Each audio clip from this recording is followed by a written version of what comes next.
नमस्कार आदाब सत श्री अकाल दोस्तों, welcome back to own channel current affairs express में। तो गाइस, एक चीज एससीओ के बारे में तो बहुत कोई न्यूज आया, बट कहीं ना कहीं इंडिया जीता है, पर फिर भी इंडिया को सावधान रहना है। अब ये बात मैं क्यों बता रहा हूँ, ये आपको बताऊंगा। देखिए, SCO leaders adopt changing declaration which strongly condemns Pahalgam attack. Pahalgam attack कि जब निंदा करने की बात आया तो एससीओ का जितना सारा लीडर्स था, इसमें पाकिस्तान का लीडर्स भी शामिल था, ईरान का भी, इंडिया का भी। एससीओ का जितना सारा मेंबर है, हर एक का लीडर क्या हुआ, ये पहलगाम अटैक को एक अटैक जैसे माना और इसको कंडेम किया। पूरे मतलब सब मिलकर सहमत हो गए कि पहलगाम अटैक बुरा था, तो ये बात मान गए। ठीक है, अब इसमें इंडिया की सबसे बड़ी जीत है। सही में इंडिया की एक बहुत बड़ी जीत है। सबसे बड़ी जीत तो मैं बोलूंगा नहीं, फैक्ट्स बताऊंगा आज। तो बहुत बड़ी जीत है। From Qingdao, okay, walkout to Tianjin win. अब ये जो एससीओ का समिट हुआ था, आपको सब लोग को पता ही है, त्यांजिंग पे हुआ था। तो त्यांजिंग पे इंडिया जीत गया, पर क्विंगडाओ पे जब सेम एससीओ का समिट हुआ था कुछ महीना पहले, उस टाइम से इंडिया मतलब गुस्से में बाहर निकल गया था। अब बोलेंगे उस टाइम पे मोदी जी था गया, नहीं। देखिए, एससीओ का समिट फेज वाइज होता है। पहले फॉरेन मिनिस्टर का होता है, फिर एनएसए नेशनल सिक्योरिटी एडवाइजर जाता है, उसके बाद आपका डिफेंस मिनिस्टर जाता है। तो जब राजनाथ सिंह जी आए थे तो उस टाइम पे देखिए, राजनाथ सिंह बोले थे जब भी कोई लीडर आता है तो सब मिलके एक मतलब डिक्लेरेशन होता है कि सब सहमत हो। तो जब डिफेंस मिनिस्टर का डिक्लेरेशन बाहर आया था, सारे कंट्री का डिफेंस मिनिस्टर का डिक्लेरेशन जब बाहर आया था, उसमें क्या था, वो कोई प्रॉपर डिक्लेरेशन नहीं बाहर आया था। हर एक लीडर अगर डिक्लेरेशन पे सहमत होगा तभी वो डिक्लेरेशन साइन होता है, नहीं तो रिजेक्ट हो जाता है। उस मीटिंग का, उस समिट का कोई डिक्लेरेशन रहता ही नहीं है। तो राजनाथ सिंह के टाइम जो डिक्लेरेशन बाहर आया था उसमें चाइना और पाकिस्तान मिलकर गेम खेल दिया था, पहलगाम अटैक का जिक्र ही नहीं किया था।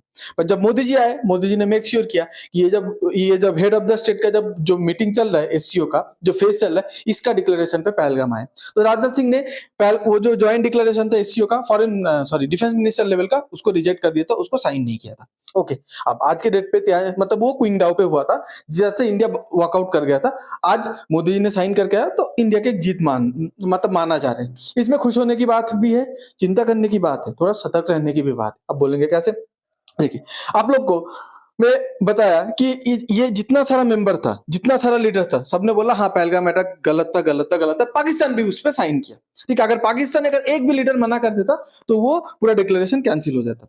बट आज के डेट पे पाकिस्तान कहीं ना कहीं मजबूर था। तो आप बोलेंगे कैसे? देखिए, पाकिस्तान नहीं चाहता है पहलगाम अटैक की जिक्र हो, क्योंकि वो पाकिस्तान नहीं करवाया है। पर चाइना ने इंडिया के साथ रिलेशन को अच्छा करने के लिए, इंडिया के साथ कोई रिलेशन पे जो भी डेवलपमेंट चल रही है उसमें कोई गड़बड़ी नहीं होना चाहिए, ये दिखाने के लिए इंडिया का जो बात था पहलगाम, उसको डिक्लेरेशन पे डाला। ठीक है, शायद पुतिन ने भी बोला रहेगा सी जिनपिंग को कि देखिए आज के डेट पे वी नीड इंडिया। ठीक है, और अमेरिका के हाथ पे हम लोग इंडिया को जाने नहीं दे सकते, तो इसीलिए पहलगाम का अटैक मेंशन कर दो। पर इसमें भी चाइना एक गेम खेल गया, चाइना एक ट्विस्ट कर गया। आप बोलेंगे वो कैसा ट्विस्ट था? देखिए, पहली बात है, जो शहबाज शरीफ था उसको पूरा इग्नोर किया गया, और इसके वजह से मतलब ना चाइना का सी जिनपिंग ने शहबाज शरीफ के साथ मिला है, ज्यादा बात किया है, ना फुटेज आया है, उसको इग्नोर किया। जब शहबाज शरीफ पुतिन मतलब शहबाज शरीफ के सामने से जब पुतिन, मोदी जी और सी जिनपिंग बात करते हुए जा रहा था, तो शहबाज शरीफ भाग के आता है पुतिन से हाथ मिलाने के लिए। तो आपका उस टाइम पे सी जिनपिंग, जिसको पाकिस्तान आयरन ब्रदर बोलता है, सी जिनपिंग उतना वैल्यू नहीं था, उसके तरफ देखा भी नहीं। पर इधर चाइना जो सबसे बड़ा गेम खेल दिया वो है क्या है, चाइना ने पहलगाम अटैक तो मेंशन किया, पर किसने करवाया पहलगाम अटैक? पाकिस्तान का नाम लिया क्या गाइस? नहीं लिया। ये सबसे बड़ी बात है, मैं आपको तभी से बताना चाहता था। तो मतलब इधर पाकिस्तान का भी वो साथ रखा, इंडिया के भी रखा। इंडिया को खुश करने के लिए, रिलेशन अच्छा करना चाहता है चाइना, मैं मानता हूँ, बट कहीं ना कहीं वो पाकिस्तान को नहीं छोड़ रहा, पाकिस्तान का साथ नहीं छोड़ रहा। तो इंडिया को थोड़ा बहुत कॉशियस रहना है। डेवलप हो रहा है, अच्छी बात है, ठीक है। मतलब हम लोग बहुत कुछ चीज पे चाइना के साथ समझौता कर सकते हैं, यूएस को सबक सिखा सकते हैं, बट इंडिया को भी खुद के ऊपर भरोसा करना है, कॉशियस रहना है। ओके, अब देखिए, इधर जो बोला जा रहा है कि पीएम मोदी ने किसको, शी को ग्रीट किया, मतलब हाई हेलो बोला है सी जिनपिंग को, चाइना का प्रेसिडेंट, पर उसने इग्नोर कर दिया। ये बात अभी पूरे सोशल मीडिया पे चल रहा है। बट उसके बाद सारा फुटेज लेने के लिए उसको पता है शहबाज शरीफ को कि मुझे तो कोई वैल्यू नहीं दे रहा, सी जिनपिंग तो वैल्यू दिया नहीं। अब पुतिन के सामने जब बैठा मीटिंग करने के लिए, पुतिन को पता है कि हम लोग मानते हैं इंडिया आपका बहुत, इंडिया और रशिया का जो रिलेशन है हम लोग उसको रेस्पेक्ट करते हैं, but we also want to be a part of Russia friendship. Russia friendship का, रशिया का जो दोस्ती का हाथ है, मैं हम लोग चाहते हैं कि वो रशिया अपना दोस्ती का हाथ पाकिस्तान की तरफ भी बढ़ा दे। ये भी बात बताया, मतलब पाकिस्तान और रशिया के बारे में बात करते हुए बैठा शहबाज शरीफ, ये भूला नहीं कि इंडिया के बारे में बोलना है, क्योंकि पता है अगर इंडिया के बारे में उल्टा सीधा कुछ बोला, इग्नोर किया, तो पुतिन मुझे खुद इग्नोर कर देगा। मेरा तो चाइना तो मुझे इग्नोर कर ही दिया, इधर रशिया भी कंप्लीटली इग्नोर कर देगा। देखिए, अब इंडिया को जिधर कॉशियस हो जाना चाहिए, थोड़ा सतर्क हो जाना चाहिए। वह चाइना ने क्या किया, SCO development bank okay announce करने की बात किया। इंडिया को इसको डायरेक्टली रिजेक्ट नहीं करना चाहिए, नहीं तो चाइना नाराज हो जाएगा। इंडिया को इसको ज्यादा सीरियसली लेना नहीं चाहिए, इंडिया को टालते रहना चाहिए, इंडिया को उसमें मतलब उसको इग्नोर करना चाहिए, ठीक है, उसको जाने देना चाहिए, जाने देना चाहिए। जैसे देखिए आज के डेट पे क्वाड क्वाड जो ग्रुप है, इंडिया उसको वैल्यू नहीं दे रहा, पर इंडिया क्वाड से बाहर आने की भी बात नहीं कर रहा, उसको इग्नोर करके ठंडे बस्ते पे डाल रहा है, ठीक है। तो ऐसा एशिया डेवलपमेंट बैंक को ऐसा करना चाहिए। आप बोलेंगे क्यों ऐसा करना चाहिए? देखिए, चाइना एशिया डेवलपमेंट बैंक क्यों बना रहे? पूरे दुनिया पे इंटरनेशनल दो बहुत बड़ा फाइनेंशियल इंस्टीट्यूशन है। आप बोलेंगे कौन कौन है?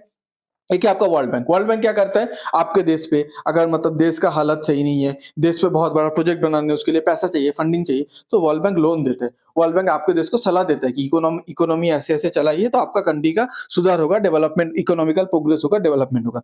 वर्ल्ड बैंक ऐसे बोलता है, ठीक है। बट चाइना चाहता है आज वर्ल्ड बैंक के अगेंस्ट पे एक बैंक बनाया जाए, SCO development bank, Shanghai corporation organisation development bank, okay.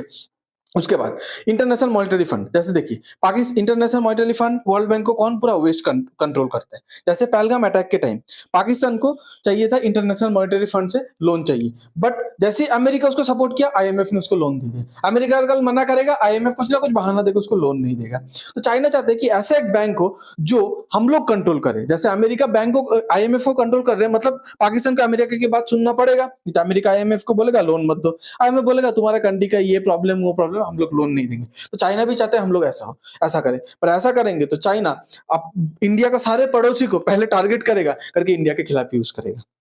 Okay, तो चाइना को ये बैंक बनने मतलब सक्सेसफुल होगा तो इंडिया के लिए एक सही से खतरा है। इसीलिए चाइना चाहता है कि इंडिया, रशिया, सबके बड़े बड़े कंट्री सपोर्ट करे, और वो मतलब world bank, international monetary fund जो है उसके बराबर, उसके मतलब कंपैरिजन पे एक बैंक खड़ा कर दे। ओके, अब आज के डेट पे चाइना पाकिस्तान को इतना इग्नोर क्यों कर रहे हैं? देखिए, थोड़ा बहुत तो पाकिस्तान को अपने हाथ पे कंट्रोल पे रखा है गाइस, पर फिर भी पाकिस्तान को उतना वैल्यू क्यों नहीं दे रहा है?